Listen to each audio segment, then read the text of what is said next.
দিলকে বদলাও রে বান্দা। দিন বদলানো লাগবে না, দিল বদলে যাবে তো দিন বদলে যাবে। এমনি কান ধরে টান দিলে মাথা যেমন চলে আসে, দিলটা যদি পরিবর্তন করতে পারো দিন এমনি পরিবর্তন হয়ে যাবে।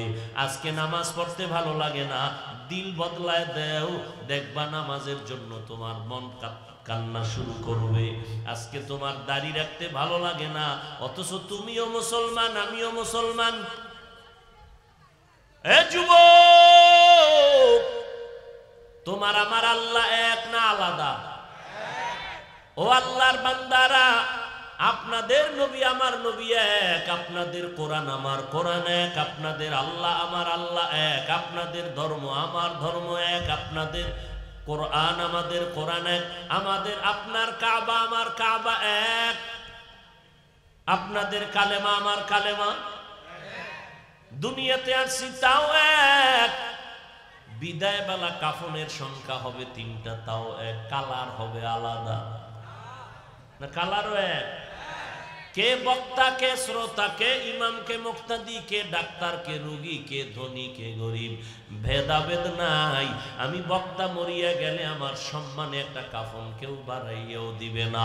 রিক্সা ড্রাইভার যদি মরে যায় তার গরিব হওয়ার কারণে একটা কাফন কেউ কমাইয়াও দিবে না। সবার বেলায় 3খান কাপড়, সাদা কাপড়। কারো কাফনে লেখা থাকবেন এটা বড় হুজুরের লাশ। সব সমান হয়ে যাবে। এখন তো ভাব দেখাই, আমার মতো বড় বক্তা কেউ নাই, আমার মতো বড় মুফতি কেউ নাই, আমার মতো বড় টাকাওয়ালা কেউ নাই। সাদা কাফনে যেদিন ঢুকবা সেদিন সব ভাব বন্ধ হয়ে যাবে,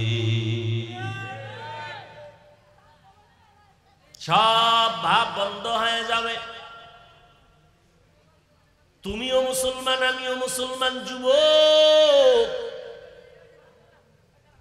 তোমারে তাবলিগওয়ালারা বয়ান করে, পীর সাহেবরা বয়ান করে, ইমাম খতিবরা বয়ান করে, আমরা বয়ান করি 12 মাস। এরে নবীর উম্মতের দল, এত বয়ান আর বয়ান আর বয়ান।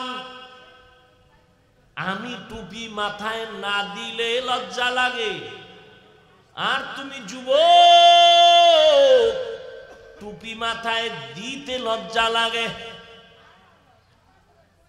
আরে ভাই ডিস্টার্ব করেন না তো। না না থাক, জায়গা না, সমস্যা কি?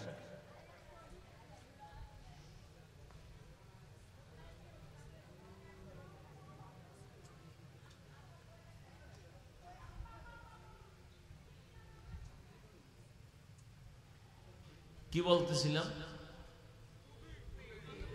আমিও মুসলমান আপনারাও মুসলমান। আমি টুপি মাথায় না দিলে লজ্জা লাগে, আপনারা টুপি দিতে লজ্জা লাগে। কত বড় পাওয়ারওয়ালা আপনারা মুসলমান। আমি দাড়ি কাটতে লজ্জা পাই, আপনারা দাড়ি রাখতে লজ্জা পান। কত পাওয়ারওয়ালা মুসলমান আপনারা। আমি লম্বা জামা না পরলে আমার লজ্জা লাগে, আপনি লম্বা জামা পরতে লজ্জা লাগে। আমি মসজিদে না ঢুকতে লজ্জা পাই, আপনি মসজিদে ঢুকতে গেলে লজ্জা পান। আপনি কেমন মুসলমান? আমি যদি বলি যুবক কেন টুপি পরো না, নবীর আশেক যদি হয়ে থাকে বলবে ভাইজান টুপি পরা দরকার, নবীর সুন্নত, পারি না, ঝামেলা, দোয়া করবেন, চেষ্টা করব। ঠিক না? আর যে নবীর প্রতি মহব্বত নাই সে কি কয় জানেন? টুপি না পরলে অসুবিধা কি? টুপির মধ্যেই কি ইসলাম? বাস আমারে বোল্ড করে দিল, এ ভাই দাড়ি রাখেন না কেন? নবীর আশেক বলবে হুজুর দাড়ি রাখা দরকার, চেষ্টা করতেছি, দোয়া কইরেন, সামনে চেষ্টা করব, শেষ। কিন্তু যাদের দিলে নবীর মহব্বত নাই তারা বলবে দাড়ি না রাখলে অসুবিধা কি? দাড়ির মধ্যে কি ইসলাম? পোশাকের মধ্যে কি ইসলাম? পর্দার মধ্যে কি ইসলাম? হালাল হারামে কি ইসলাম? তো টুপিতেও ইসলাম নাই, দাড়ির মধ্যেও নাই, পোশাকে নাই, পর্দায় নাই, হালালে নাই। তো ইসলাম কই?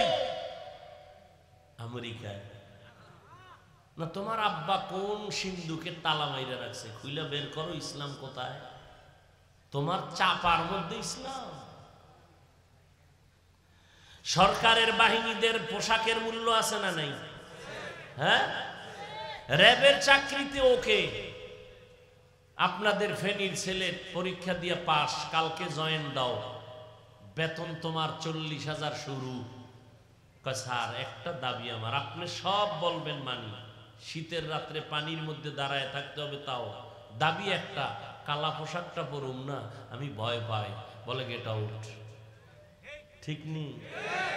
সরকারের দুনিয়ার বাহিনীদের পোশাকের যদি এত মূল্য হইতে পারে, আমার মদিনাওয়ালা নবীর পোশাকের কেন মূল্য হবে না? আচ্ছা ঠিক আছে, তুমি চাকরি, পেটের ধান্দা, দুনিয়ার ধান্দা ঠিক রাখতে প্যান্ট শার্ট টাই লাগবে, এজন্য আমাদের ওলামায়ে কেরাম হারাম বলে না। কিন্তু মসজিদে যখন যাও, সেখানেও কি আমার মাওলার পছন্দের পোশাকটা পরা যায় না? সেখানে গেঞ্জি পরে যাও কেন? আবার গেঞ্জির ভিতরে বাঘ ভাল্লুক বানরের ছবি, কত লেখা, আজে বাজে লেখা। আপনাকে যদি এমপি সাহেব কখনো খবর দেয় বা চেয়ারম্যান খবর দেয়, আপনি ময়লা গেঞ্জি নিয়ে যাবেন? পরিপাটি হইয়া দ্রুত চলে যাবেন। আমার মাওলার ঘরে যাবেন, আপনি মাওলার একজন মেহমান, আপনি মাওলার কাছে যাবেন, সুন্দর মাওলার পছন্দের পোশাক কেন পরবেন না? আহমদ শফি রহমাতুল্লাহ আলাইহি হাটহাজারী হুজুরের কাছে এমপি সাহেবকে পাঠাইছে প্রধানমন্ত্রী, তাড়াতাড়ি হুজুরের সাথে আমার মশওয়ারা আছে, যাও। জীবনেও টুপি না পরলে, হাটহাজারীর হুজুরের কাছে যাওয়ার আগে টুপি পরলো, এমপি সাহেব একটা জামা পরলো, পায়ে জামা পরলো, প্যান্ট শার্ট আর পরলো না, টাই পরলো না। শুধু কি তাই, হুজুরের সামনে গিয়া হুজুরের সোফায় বসা, সামনে সোফা সাজানো, এমপি সাহেব নিচে বসে গেছে, তাও নামাজের সুরাতে, আসন দিয়া না। হুজুর কয় চেয়ারে বসেন, কয় সারবো। আর কেমনে বুঝাইলে বাবা তোমরা মানবা বলো? ও যুবক, বলো যে আমরা খারাপ, তোমরা ভালো, তোমরা হকের উপরে আসো, দলিল দাও, তাহলে আমাকে এই টুপি মাথায় দেওয়ার দরকার দেখি, আমরাও তঙ্গ লাইনে চলি, দাড়িটা ফালায় দেই। আর যদি বলো না আমাদেরটা হক, তাহলে তোমার পাও দুইটা আগায় দাও, আমি পাও ধরে বলি রসুলের আদর্শ মানো। আমি কোনো এতক্ষণ যে চিল্লাইতেছি, এই জীবনে যত বস করছি, কোনোদিন তো বলি নাই যে চরমনাই না গেলে গুনাহ হবে, পীরের কাছে না গেলে গুনাহ হবে, তাবলিগ না করলে গুনাহ হবে, পাঁচকল্লি না পড়লে গুনাহ হবে। আমি কওমি মাদ্রাসার ছাত্র, কই আমি তো বলি নাই কওমিতে না পড়লে গুনাহ হবে। এমন কি এ কথাও বলি নাই এই স্কুলের ছেলে মেয়েরা, স্কুল ছেলে তালা সারিয়া তালা দিয়া মাদ্রাসায় আসো, আমগো মতো হুজুর হও, নাইলে তোমার নিস্তার নাই, কলেজ ছেড়ে দাও, মাদ্রাসায় ঢুকো। একবারও তো বলি নাই। তো বলি কি? বলি জীবনে যতদিন বেঁচে থাকবা গোলামি করবা আল্লাহর, আদর্শ মানবা মদিনাওয়ালা নবী। এরপর আর এক নতুন চ্যালেঞ্জ দিচ্ছি, কোন বান্দা যদি বলতে পারো পৃথিবীতে মুহাম্মদের আদর্শ ছাড়া আরো সুন্দর আদর্শ আর এক জায়গায় আছে, আল্লাহর কসম আমি মুহাম্মদের আদর্শ বাদ দিয়া আমি তারটা গ্রহণ করব, পারলে দেখাও। কি যুবকেরা কথা বলো? নবী কি কইছে তোমার খবর আছে? নবী বলছেন বুড়ারা আমি মুহাম্মদের বিরোধিতা করেছে, যুবকের দ্বারা আমি নবী বড় উপকার পেয়েছি। ও যুবকের দল, আমার নবী তোমাদের জন্য কত দোয়া করে গেলেন। আমার নবী যুবকদের দিয়ে একটা কমিটি বানাইছেন, হিলফুল ফুজুল কমিটি। এর যুবক আল্লাহর সাক্ষী রেখা বাবা তুমি মানো আর না মানো, সত্য কথাটার সাক্ষী দিও। নবীজির মধ্যে যে আদর্শ, রহমতের নবীর ওই আদর্শের মতো দামি কোন আদর্শ, শ্রেষ্ঠ কোন ভালো আদর্শ আর কারো মধ্যে আছে কিনা বলো? সবাই একমত? যুবকেরা ফেরেশতারা লিখতেছে, বলো সবাই একমত? কিন্তু অনেকে কিন্তু নবীর আদর্শ বাদ দিয়া আলাদা আদর্শ বাজারে ছাড়ছিল। দেখিনি মুহাম্মদেরটা মানুষ বাদ দিয়া আমাদেরটা গ্রহণ করে। আব্রাহাম লিঙ্কনের আদর্শ, মাও সেতুনের আদর্শ, লেনিনের আদর্শ, কালমার্সের আদর্শ, প্লেটোর আদর্শ কেউ খাওয়াইতে পারলো না, মানুষ গ্রহণ করলো না। এক কথায় জবাব, দুনিয়াতে সমস্ত আদর্শগুলো নাপাক, একমাত্র মদিনাওয়ালা নবীর আদর্শই হলো পাক। এইবার আর এক প্রশ্ন, আল্লাহর মোহব্বত নিয়ে জবাব দিও যুবকেরা বিশেষ করে। ও যুবক ভাই, নবীর আদর্শের মধ্যে কি নখ কাটার নিয়ম নাই? বেঈমানের পা চাটা গোলামি কইরা নখ কাটলি কেন? স্বার্থ কি বল? যদি একটা স্বার্থ দেখাইতে পারো তা আমিও যাব। নবীর তরিকা আদর্শে কি চুল কাটার নিয়ম নাই? তো তুমি বেঈমানের গোলামি করতে যাইয়া চুলগুলো কেটে টিকটিকি আর বান্দর ইন্দুর হইলা কেন? স্বার্থ আছে, একটা স্বার্থ দেখাও যে হাফিজ ভাই বেঈমানের লাইনে চুল কাটার দ্বারা আমার মাথায় উকুন ছিল, এখন নাই। বেঈমানের লাইনে মুহাম্মদের আদর্শ বাদ দিয়া বেঈমানের লাইনে চুল কাটার কারণে আমার চেহারা আগের থেকে নূর বেড়ে গেছে। আম্মাজান দোয়া বাড়ায় দিছে, শিক্ষকরা পরীক্ষায় নাম্বার ভালো দিছে। আমার একটা রোগ ছিল, ওইভাবে চুল কাটায় রোগ নাই, আমার স্বাস্থ্য সুন্দর, যৌবন বাড়তেছে। একটা বল আমি ওই লাইনে যাব, সব চুপ। যদি বলো হুজুর নাই, তাহলে তোমার পাও ধরতে রাজি, রসুলের মোহব্বতের জন্য, আমার স্বার্থে না, রসুলের আদর্শের মালা এখনো সময় আছে, গলায় লাগাও। না হয় রসুলের শাফাত পাইবা না। রসুলের সুন্নত হিন্দুরা মানবে, রসুলের আদর্শ খ্রিস্টানরা মানবে, রসুলের আদর্শ রেখে যাওয়া এটা বেঈমানরা মানবে। কারা মানবে? ফেনীর মুসলমান বা, হ্যাঁ? তা তুমি মানো না কেন? বুড়া হইয়া বিয়ার পর তোমার হায়াত কতদিন গ্যারান্টি? এমন একটা দিন নাই যে যুবকের লাশের খবর নাই। গত কয়েকদিন আগে দেখো না, এক ফ্যামিলির 7 জন সাইজ হয়ে গেছে রাস্তায় হাঁটাজারি। কয়দিন আর বাহাদুরি করবারে যুবক? করোনায় কত প্রাণ চলে গেল, এখন আবার তার থেকে বড় গজব আসছে ডেঙ্গু। এটা করোনার থেকেও মারাত্মক। ওই করোনায় এই পরিমাণ মানুষ মরে নাই, ডেঙ্গুতে যেই পরিমাণ মরতেছে। এর থেকে আরো কোন বড় গজব আসে কিনা আল্লাহ ভালো জানেন। আল্লাহ আমাদেরকে হেফাজত করে। কেমনে বুঝাইলে মানবা বাবা? এখন হয়তো তোমার প্রশ্ন আসতে পারে, হাফিজ ভাই আমি তো স্কুলে পড়ি, কলেজে পড়ি, আমি তো জেনারেল লাইনে পড়ি, আপনাদের মতো চলা তো অসম্ভব। মনে চায় কিন্তু এভাবে পারি না। না লাগবে না, তুমি মদিনার লাইনে চলো, স্কুলে পড়ো, কলেজে পড়ো, 5 বেলার নামাজ পড়ো, মা বাবার দোয়া নিয়ে চলো, ওলামায়ে কেরামের পরামর্শ নিয়ে চলো, মুরব্বীদের দোয়া নাও। বলবা এটা কেমনে?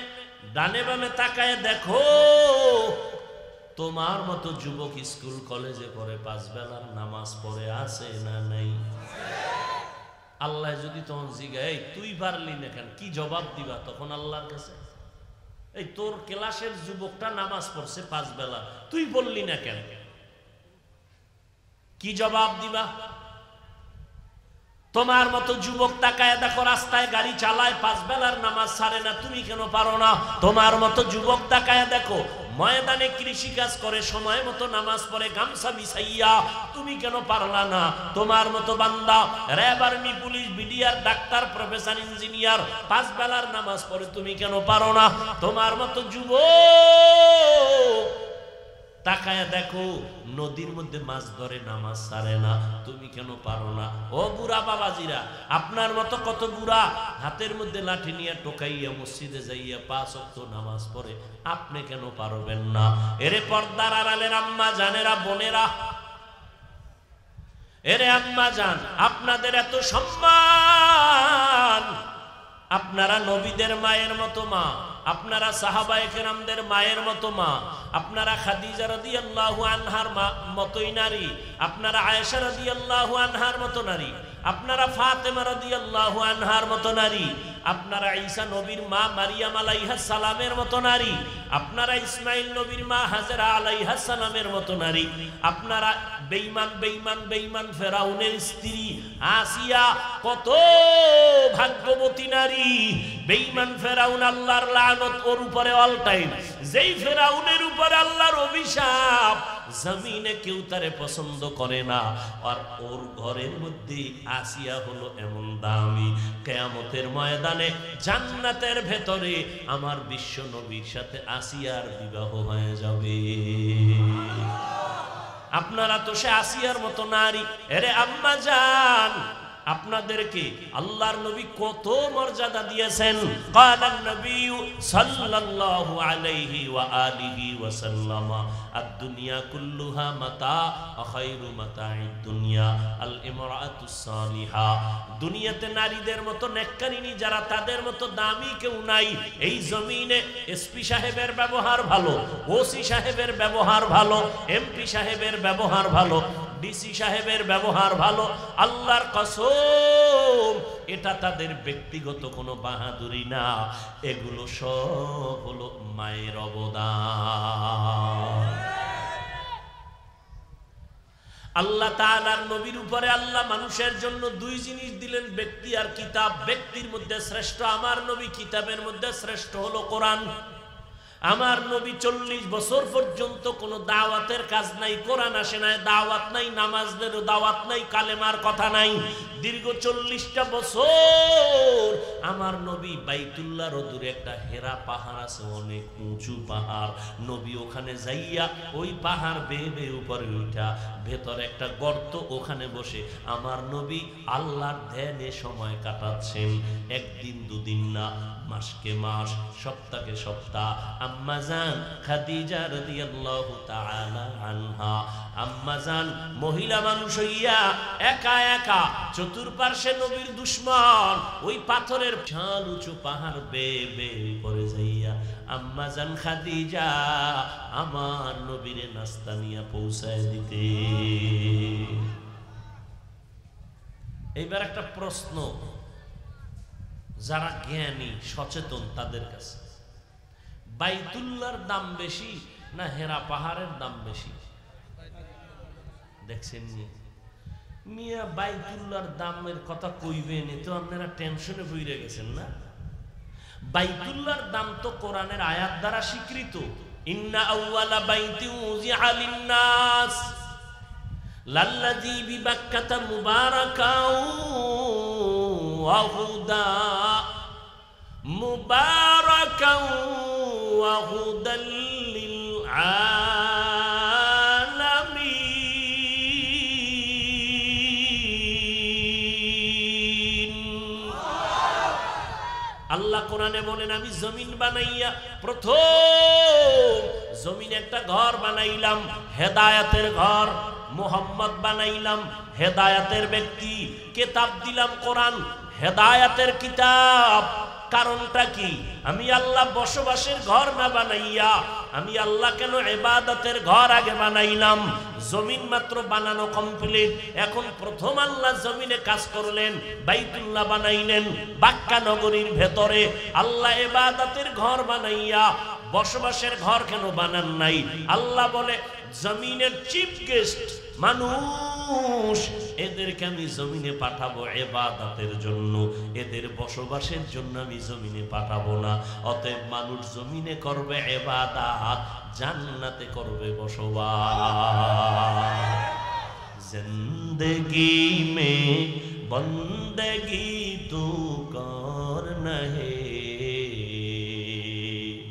जिंदगी में बंदगी तू करना है,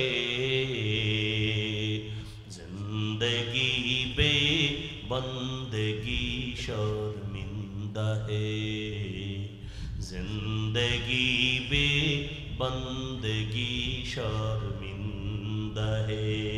যুবকেরা, হারমোনিয়াম লাগবে না? ঢোল লাগবে না? একতারা লাগবে না? এডি না হইলে মজা লাগে? আল্লাহর সাক্ষী রেখে কম মজা লাগে? তাহলে বাদ্যযন্ত্র শুনো কেন? মদিনার নবী বলেন, যদি বাদ্যের যন্ত্রের আওয়াজ পাও কানে আঙ্গুল দে, শয়তানের আওয়াজ কলব মরে যাবে। এই বয়ানটি করবো হিন্দুদেরকে, খ্রিস্টানের, মুসলমানের 12 মাস তালি দিতে দিতে এরপর লাইনে আনতে পারি না। বয়ানের আগেও বিড়ি, মোনাজাতের পরেও বিড়ি।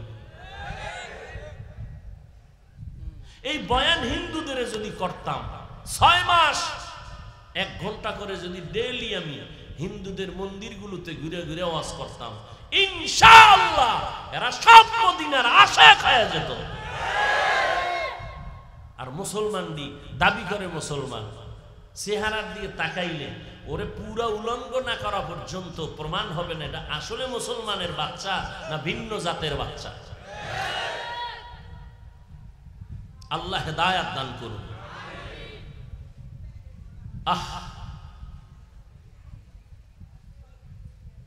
এরে যুবক, আল্লাহর গোলাম, ওলামায়ে কেরামদের নাআত, নবীর গুণগানের প্রশংসার নাআত শুনো। হিন্দি গান শুনো তো পাকিস্তানওয়ালাদের কত কণ্ঠওয়ালা, আমাদের দেশে কত কণ্ঠওয়ালা নাআত বলে, হিন্দিতেই বলে, সেগুলো শুনো। বাংলা বলে শুনো, যেগুলো বললে একটু হৃদয়টা নরম হবে, আল্লাহর কথা স্মরণ হবে। হামদে বারি তাআলা, আল্লাহর প্রশংসার নাআতগুলো শুনো। মাঝে মাঝে কোরআন তেলাওয়াত শুনো। তোমার তো সারা রাত্রে একটা ডিউটি আছে, মোবাইলে মোরাকাবা করবা, কতজনের সাথে তারিখ দেওয়া থাকে, তো শেষ তোমার এখন কমপ্লিট, তার সাথে কমপ্লিট ঘুমাইবা, ঠিক ওই সময় মোবাইলে একটু কোরআন তেলাওয়াতের সাজ দিয়া কোরআন তেলাওয়াত চালু কর, কইরা বালিশের কাছে মোবাইলটা রাইখা এরপরে কোরআন তেলাওয়াত শুনতে শুনতে ঘুমাও। একদিন তুমি বলবা জীবনে আর কোনোদিন গানের আওয়াজ কানে দিব না। আল্লাহর কোরআনের তেলাওয়াত জমিনে আর দ্বিতীয় আর একটা কিতাব নাই যে কিতাবের কথা শুনলে দিলে মজা পায়। একমাত্র কিতাব যে কিতাব পড়লে মজা, যে কিতাবের আওয়াজ শুনলেও। ইয়াসিন ওয়াল কুরআনিল হাকীম ইন্নাকা লামিনাল মুরসালিন আলা সিরাতিন মুস্তাকিম তানজিলাল আজিজির রহিম লিতুনজির কওমান মা উনজিরা আবাউহুম ফাহুম গাফিলুন লাকাদ হাক্কাল কওলু আলা আকসারিহিম ফাহুম লা ইউমিনুন ইন্না জাআলনা ফি আ'নাকিহিম আগলালান ফাহিয়া ইলাল আযকানি ফাহুম মুকমাহুন وجعلنا من بين أيديهم سدا ومن خلفهم سدا فأغشيناهم فهم لا يبصرون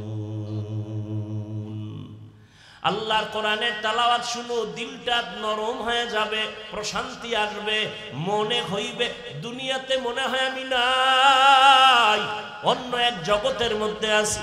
একটু মোবাইলটা খুলিয়ে দেখ, বাইতুল্লাহর ইমাম কোরআন তেলাওয়াত করে আর কাঁদে, মুসল্লিরাও নামাজের মধ্যে কান্না করে। করেনি? কোরআন তেলাওয়াত করে আর কাঁদে, ইমামও কাঁদে, মুক্তাদিরাও কাঁদে। যেই কোরআনের তেলাওয়াতে এত পাওয়ার, সেই কোরআনের তেলাওয়াতের অর্থ যদি বলা হয়, গবেষণা যদি করে, মোরাকাবা করে, সে তো চিৎকার দিয়া বুক ফেটে মরে যাবে। আর তুমি এখানে বইয়া ফতুয়া খুঁজো, উজানিওয়ালারা চিল্লায় কেন না, চরমনাইওয়ালারা চিৎকার দেয় কেন? তুমি ঢুকো, তোমার সাথে কোনো বহাস নাই, তর্ক নাই। আল্লাহওয়ালাদের প্যান্ডেলে খোদার কসম বয়ানে বসো, এরপরে তুমি বলবা এদের হালাত এমন কেন? কোনো জবাব নাই। বয়ানে বসো, জবাব এমনি পেয়ে যাও।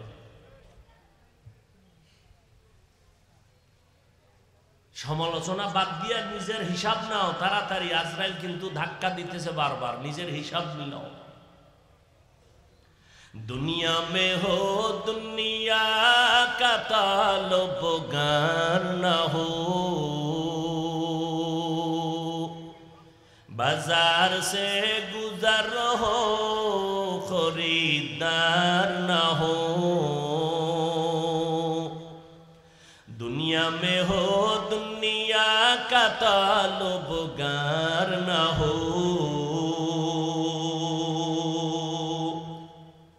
बाजार से गुजर हो खरीदार न हो।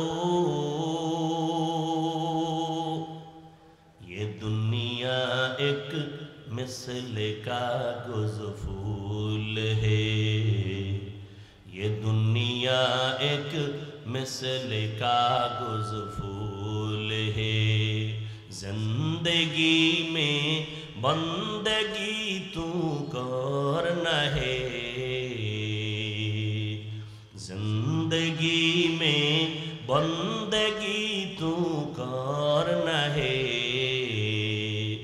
जिंदगी बे बंदगी शर्मिंदा है, जिंदगी बे बंदगी शर्मिंदा है। বুদ্ধিমানেরা বয়ে বয়ে কয় পড়লো আর রহমান গেল কই? আছে না নেই? কারো জ্যৈষ্ঠ মাস, কারো সর্বনাশ। হ্যাঁ, রহমতের নবী কোরআন আসছে 40 বছর অতিবাহিত হওয়ার পর। মূল কথা বলার আগে তার আউট ব্যাকগ্রাউন্ড আপনাদের সামনে পেশ করতেছি। প্রশ্ন করেছিলাম বাইতুল্লাহর দাম বেশি না হেরা পর্বতের দাম বেশি? জোরে বলেন না কেন? তো বাইতুল্লাহর এত দাম, 1 রাকাত নামাজ 1 লক্ষ রাকাত নামাজের সওয়াব। সেই বাইতুল্লাহকে নবী আলাদা রেখে হেরা গুহার মধ্যে গিয়া মাসকে মাস, সপ্তাহকে সপ্তাহ কেন আল্লাহর ধ্যানে সময় কাটালেন? এই বুদ্ধিমানেরা বলো, বাইতুল্লাহর এত দাম কোরআনের আয়াত দ্বারা স্বীকৃত, সেই বাইতুল্লাহ নবী আলাদা রেখে হেরা গুহার মধ্যে গিয়া ওখানে মাসকে মাস সময় কাটালেন কেন? ওখানে সপ্তাহকে সপ্তাহ আল্লাহর ধ্যানে কাটালেন কেন? আল্লাহর কসম, এই প্রশ্নের জবাব যদি আমার দেশের মৌলবীরা জানতো, ওলিয়া উলিয়াদের খানকার বিরোধিতা করত না।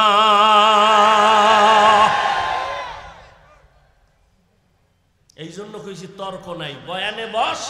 আলেম ওলামা আহলে হকদের বয়ানে বসো।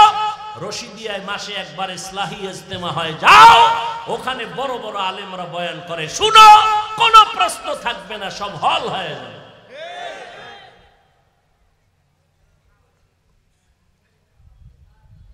ও আল্লাহর বান্দা, আল্লাহ কোরআন নাজিল করলেন নবীর উপরে, এবার দাওয়াত শুরু হয়ে গেল। নবীর 1 নাম্বার দাওয়াতের দায়িত্ব, কাজ হলো কোরআনের তেলাওয়াত। কোরআন শরীফের তেলাওয়াত নবীর 1 নাম্বার দায়িত্ব। ইয়াতলু আলাইহিম আয়াতিহি ওয়া ইউযাক্কিহিম। নবীর দ্বিতীয় দায়িত্ব হলো মানুষের দিলকে বদলানো। মানে কি এক দিল খুইলে আর এক দিল লাগাবে? হ্যাঁ, দুনিয়াওয়ালারা কয় পত্রিকায় দেখবেন দিনকে বদলে দাও, দিনকে বদলে দাও, দিনকে বদলে দাও। মদিনার আওয়াজ হলো দিলকে বদলায় দাও। দিল বদলাবে তো দিন বদলায় যাবে। নবীর দ্বিতীয় দায়িত্ব মানুষের দিল বদলাও। গুনাহ আছে নেক ঢুকায়া দাও, অন্ধকার আছে আলো ঢুকায়া দাও, দিল বদলাও। নবীর 1 নাম্বার দায়িত্ব কোরআনের তেলাওয়াত। আমার নবীর তেলাওয়াত এত মজা, আবু জাহিল্লা নবীর গালি দেয়, বিরোধিতা করে। রাতের আধারে নবীর ঘরের কিনারায় দাঁড়ায় দাঁড়ায় নবীর তেলাওয়াত শুনতে থাকে। এত মজার তেলাওয়াত বুঝলি না রে বাবা? কি যে মধু এই কোরআনের মধ্যে আল্লাহ দিয়া রাখছেন, বুঝলা না রে বাবা? বাচ্চাগুলো যখন কোরআন তেলাওয়াত করে, আজ আমার সোনার বাংলার যুবক বুঝলা না? আমার দেশের ছোট্ট বাচ্চারা, সেদিন একটা ছেলের মাথায় পাগড়ি দিলাম, হাফেজে কোরআন, বয়স হলো মাত্র 8 বছর, 6 মাসে কোরআনের হাফেজ হয়ে গেছে। यहाँ हम सब मुसाफिर दिल ना लगा, यहाँ हम सब मुसाफिर दिल ना लगा, अहले दिल की नजर से रूह करता जा, शाह दौलत सब फकीर घर नेक नेहे, शाह दौलत सब फकीर घर नेक नेहे, जिंदगी में बंदगी तू कर नहे, जिंदगी बे बंदगी शर्मिंदा है, जिंदगी बे बंदगी शर्मिंदा है। যুবকেরা একটু যদি বুকটা কাছে আনতে পারতাম, পাও দুইটা ধইরা বুঝাইতে পারতাম, ওদিন দিল শান্ত হয়ে যেত। কেন যে বুঝো না? চোখের সামনে দেখতেছো, আমি তো কোনো সার্টিফিকেট নাই, সরকার হাটাজারির হুজুরের ধইরা টইরা এরপর একটা স্বীকৃতি দিয়েছে, তার মানে কওমি মাদ্রাসা সরকারি না। ওই নাস্তিক বেঈমানের বাচ্চাগুলো যে কওমিওয়ালাদেরকে শিক্ষার আড়াল করে রাখে, এই সুযোগ যেন না পায়, এই জন্য স্বীকৃতি।